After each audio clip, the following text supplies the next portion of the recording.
प्रधानमंत्री नरेंद्र मोदी को हमेशा से देश की जनता से कनेक्टेड रहते देखा गया है। अब 2023 में पहली बार उन्होंने भारत की जनता से मन की बात की, जहां उन्होंने जनता के मैसेजेस और आम लोगों की पहचान सबसे कराई। कार्यक्रम को संबोधित करते हुए पीएम ने कहा, 2023 की ये पहली मन की बात और उसके साथ साथ इस कार्यक्रम का 97वें एपिसोड में एक बार फिर बातचीत करके मुझे बहुत खुशी हो रही है। उन्होंने कहा कि हर साल जनवरी का महीना काफी इवेंटफुल होता है। इस महीने में उत्तर से लेकर दक्षिण तक त्योहार मनाए जाते हैं। पीएम ने इस साल के गणतंत्र दिवस की खास बातें भी मन की बात में शेयर की। इस महीने 14 जनवरी के आसपास उत्तर से दक्षिण तक और पूरब से पश्चिम तक देश भर में त्योहारों की रौनक होती है।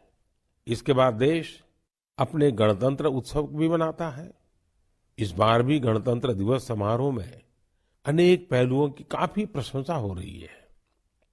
जैसलमेर से पुलकित ने मुझे लिखा है कि 26 जनवरी की परेड के दौरान कर्तव्य पथ का निर्माण करने वाले श्रमिकों को देखकर बहुत अच्छा लगा। कानपुर से जया ने लिखा है कि उन्हें परेड में शामिल झांकियों में भारतीय संस्कृति के विभिन्न पहलुओं को देखकर आनंद आया।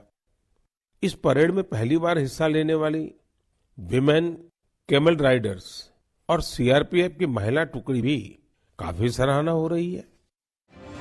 मन की बात में आगे बढ़ते हुए पीएम ने एक किताब का भी जिक्र किया, जिसका नाम India the mother of democracy है। इसमें लिखा है, भारत दुनिया का सबसे बड़ा लोकतंत्र है जिस पर हम भारतीयों को गर्व है। साथ ही किताब में लिखे बाबा साहेब अम्बेडकर की बातों को भी पीएम मोदी ने सबके सामने रखा। हफ्ते पहले ही मुझे मिली इस बुक में एक बहुत ही इंटरेस्टिंग सब्जेक्ट पर चर्चा की गई है। इस बुक का नाम India the mother of democracy है और इसमें कई बेहतरीन एसेज है। भारत दुनिया का सबसे बड़ा लोकतंत्र है और हम भारतीयों को इस बात का गर्व भी है कि हमारा देश मदर ऑफ डेमोक्रेसी भी है। लोकतंत्र हमारी रगों में है, हमारी संस्कृति में है। सदियों से यह हमारे कामकाज का भी एक अभिन्न हिस्सा रहा है। स्वभाव से हम एक डेमोक्रेटिक सोसाइटी है।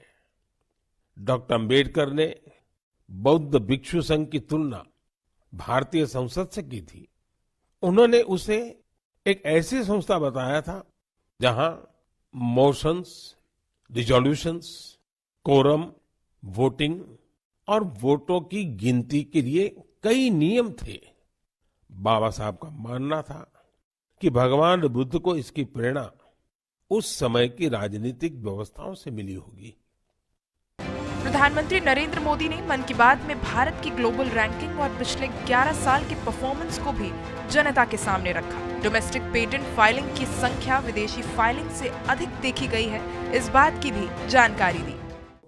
आज पेटेंट फाइलिंग में भारत की रैंकिंग 7वीं और ट्रेडमार्क्स में 5वीं है। सिर्फ पेटेंट्स की बात करें तो पिछले 5 वर्षों में इसमें करीब 50% की वृद्धि हुई है। ग्लोबल इनोवेशन इंडेक्स में भी भारत की रैंकिंग में जबरदस्त सुधार हुआ है और अब वो 40वें पर आ पहुंची है, जबकि 2015 में भारत ग्लोबल इनोवेशन इंडेक्स में 80 नंबर के भी पीछे था।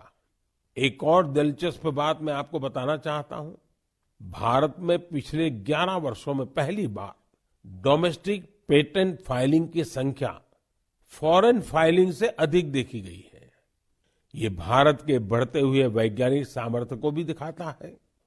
साथ ही पीएम मोदी ने 26 जनवरी को मिले पद्म पुरस्कार विजेताओं का भी मन की बात में जिक्र किया, जिसमें उन्होंने बताया कि एक बड़ी संख्या आदिवासी समुदाय और आदिवासी समाज से जुड़े लोगों से आती है। आदिवासी जीवन शहर के जीवन से अलग है, इसकी अपनी चुनौतियां भी हैं। इन सब के बावजूद आदिवासी समाज अपनी परंपराओं को बचाने के लिए हमेशा आतुर रहता है। Bureau report, Bharat express digital.